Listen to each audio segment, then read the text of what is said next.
Shalom, hari ini kita akan renungkan kitab Hakim-Hakim pasal 11, teksnya ayat 14 sampai 28.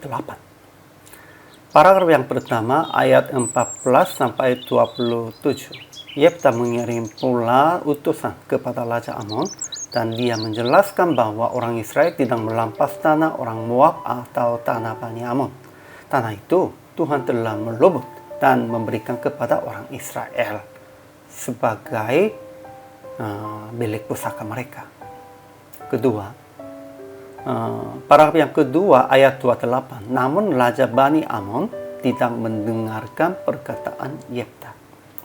Kesimpulan hari ini, Raja bin Amon meminta mengembalikan tanah dengan jalan damai.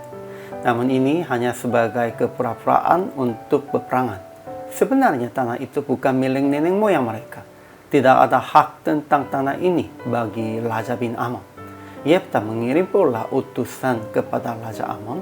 Dia menjelaskan bahwa orang Israel tidak melampas tanah orang Moab atau tanah Bani Amon. Pada saat itu, Israel mengirim utusan kepada Raja negeri Edom, Raja negeri Moab, dan Raja orang Amori supaya dapat izin berjalan negeri mereka. Tetapi mereka menolak dan bahkan orang Amori berperang melawan orang Israel. Jadi orang Israel menduduki seluruh negeri kepunyaan orang Amori. Tanah itu Tuhan telah melebut dan memberikan kepada orang Israel sebagai milik pusakanya, sehingga mereka telah diam di tanah itu selama 300 tahun. Yefta berkata bahwa mengapa pada waktu itu mereka tidak melepaskan kota-kota itu. Jadi Israel tidak bersalah, tetapi Raja Amon berbuat jahat terhadap orang Israel dengan berperang.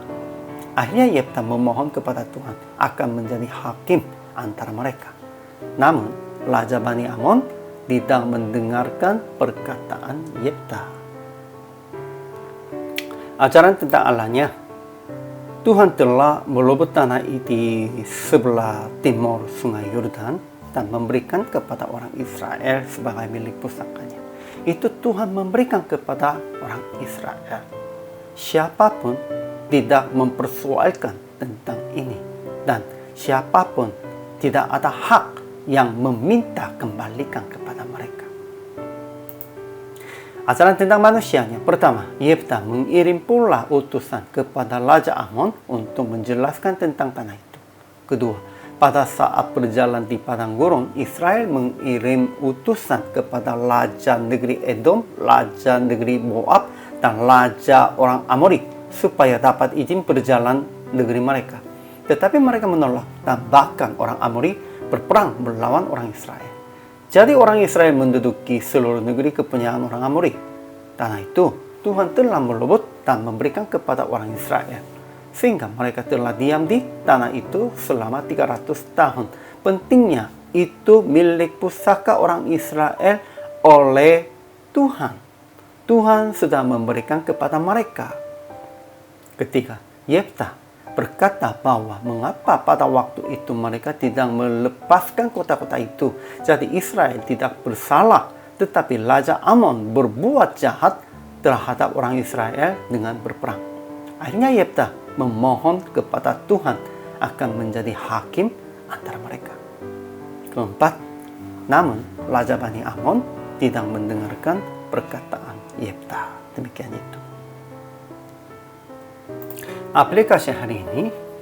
Pertama, percaya Tuhan telah siapkan milik pusaka untuk Anda.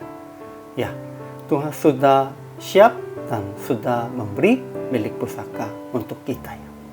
Kedua, jangan mencari keuntungan atau benda harta dengan melampas orang lain. Ya, Raja Amon memintanya tanah itu sebagai melampas tanahnya dari orang Israel. Itu pun juga hal yang jahat. Ketiga, jelaskanlah segala hal dengan hikmat dari Tuhan dan dengan konteks kesejarahan. Ya, orang percaya harus menjelaskan segala hal dengan hikmat dari Tuhan itu berdasarkan firman-Nya dan juga harus berdasarkan konteks kesejaraan juga ya. Sehingga orang percaya dan bahkan pemimpin rohaninya, hamba Tuhannya harus harus belajarnya dengan benar-benar tentang firman dan konteks kesejaraan juga ya. PR praktek hari ini memohon hikmat kepada Tuhan dan mengatur segala hal dengan hikmat Tuhan berdasarkan firman dan berdasarkan konteks kesejaraan. Pada waktu itu orang-orangnya harus mendengar dan tidak mempersoalkan tentang perkataan kita dan tentang firman Tuhan. Inilah kewajiban hamba Tuhan. Hari ini juga selama melayani, Tuhan Yesus memberkati.